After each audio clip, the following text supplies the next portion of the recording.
Hi guys, Tony Campbell here, the Property QS. Welcome back to our series on estimating. This is the final video. I hope you've enjoyed the video so far. So I'm not estimating, as I said, probably hundreds of times my favourite subject in the world when it comes to construction. I hope you enjoyed the last one, we were talking about estimating using the viewing checklist. So enabling you to make an intermediate type of estimate to get a moderate amount of certainty for the work that needs doing.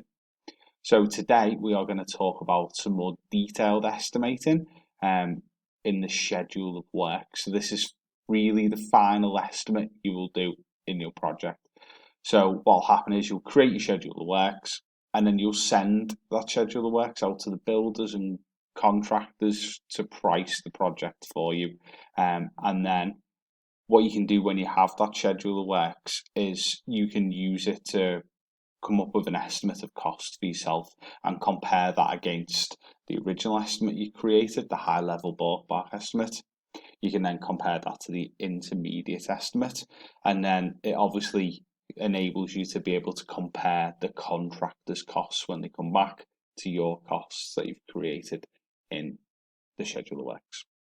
Okay, so let's get going. So what I've done is I've just taken a selection of mechanical and electrical works because they're relatively easy to quantify when you have a drawing, because you'll see how many radiators you need, how many sockets you need, because you would have put them all on your drawing.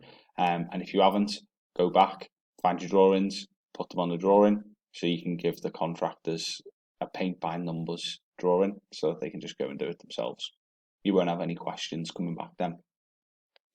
Okay, so let's get going. You can see I've already filled in some of the numbers to make it easier for us, so I'm not sat here talking for 15 minutes about how you do this and showing you the same thing over and over again. Okay, so first of all, in the mechanical, we've got first and second fix kitchen pipe work. You'll be able to see probably from, hopefully in the viewing checklist, but if not, I'll tell you now, that's really going to be, 2 man days of effort, 1 man day to the first fix, 1 man day to the second fix, and then a bit of material. So we'll put £500 in for that. Install the gas supply to the cooker. That's going to be something relatively similar. You may already have a gas supply there, which you can just alter slightly, which is going to reduce the cost. But again, let's allow £500 for that too. First and second fix the bathroom, including installing bathroom equipment. So you're probably going to be looking at, 3 days for 2 men here, so 6 man days in total, plus some general materials. So you're going to be paying an average plumber where I am about £200 a day. So 6 times 200 is 1200, plus some materials, we'll call it 1500 to be a nice round number. Supply and install new boiler. You'll see in the viewing checklist we've got an allowance in there between 1500 and 2 grand, something like that. So if we go bang in the middle. Supply and install new radiators. We've said we need 8 of them, so usually you're going to put a radiator per room, and then don't forget about the hallways as well, because they'll need a radiator in too. And you'll see from the viewing checklist the radiator is 250 quid each. That obviously supplied and fitted.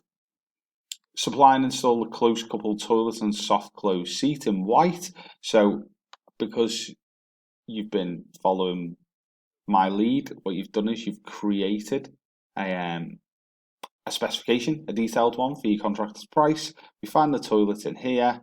We've got the link to it online, so we click the link. It takes us to Victorian Plumbing. You can see it's 179.95, so we can just put the cost straight in here. 179.95.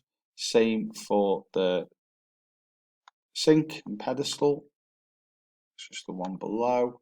So we can click on the link, we can see it's, we've got to select the size. So we choose the size we want. You're probably going to pick a 600 wide basin here, and it's 89.95. Okay, 89.95. Okay, so that's the end of the specification now. So I'll just make this full screen so it's easier to see for you. So we have priced all the mechanical work that's needed on our project. You can see we've got the costs here. Because I've filled in the rest of the bathroom equipment, I've just done exactly the same thing. So clicked on the links and got the cost and put it in here. So you know exactly how much it's going to cost. Then we've got supply and install new fuse board from the viewing checklist, or if not, it's not on there. They're about 450, 500 quid, so let's put 500 in. Sockets, it's quite easy with electric, so most electrical points are going to be £50 a point. So that's what we'll allow. Double sockets, £50 each. We've got 26 of them because we've added them up across the house. Spotlights, 10 of them. So spotlights in the bathroom and the kitchen for this project. Again, 50 quid. You might be able to get spotlights for 45, but we just put 50 in to keep it simple because this is, remember, trying to be broadly right, still not accurately wrong. Pendant lights, we've got 8 of them, so all the other rooms that don't have spots in, I've got pendant lights plus the hallway, so again, £50 each for them. A cooker feed, so the cooker will probably need a larger feed, 6mm cable that runs all the way back to the fuse board, so they're more expensive, they're about £350. Earthing, you're always going to have to probably do some earthing. Probably if you've got a bath, you'll have to earth the bath, and then in the kitchen you might need some earthing as well, so we'll allow £150 for the earthing. And then smoke and heat detectors, they're part of building regulations, so you'll need them.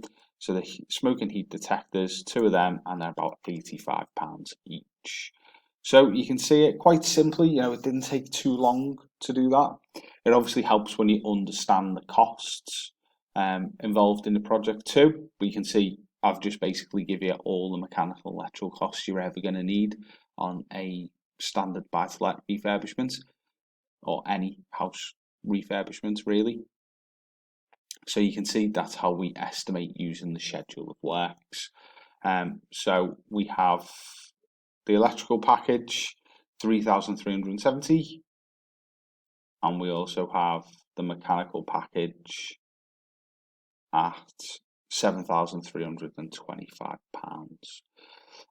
So you can see that's how much we've allowed for this buy-to-let refurbishment. So total mechanical electrical just over 10.5k. So that's how we estimate using the schedule of works. And as I said, this is the last estimate you'll do because you'll send this out to the contractors to price, and then at the same time you'll sit and do the estimate yourself, and then you'll be able to compare where the costs come back. And that'll also give you the ability to improve your estimating because you might estimate something that'll be miles away from what the builders said it might be. And that's okay because things cost different things in different areas. There's some things might be more complex than you think. Some things may be less complex than you think. But as I said, we're being broadly right, not accurately wrong. So yeah, I hope you've enjoyed this video. This is exactly how we do estimating on our projects, and this is how we get the final cost when we estimate the schedule of works. So you can go out and implement this now on your project. And that unfortunately brings us to the end of the estimating series of videos. You'll be sent some more emails soon. You're going to receive some more emails from me, and they're going to offer you the opportunity to come and work with us. So as well as having this information, you're going to get our entire project management system handed to you, with all of our online training courses that you can follow, and also you'll get access to me as well, so you've got somebody there to hold your hand throughout the projects that you'll be undertaking, because no matter how well planned the project is, you'll probably always come up against some issues, and those issues will need resolving. And it's always nice if you've got somebody there who's been through those issues before, so they can help you out on your projects. Okay, until next time, thank you very much.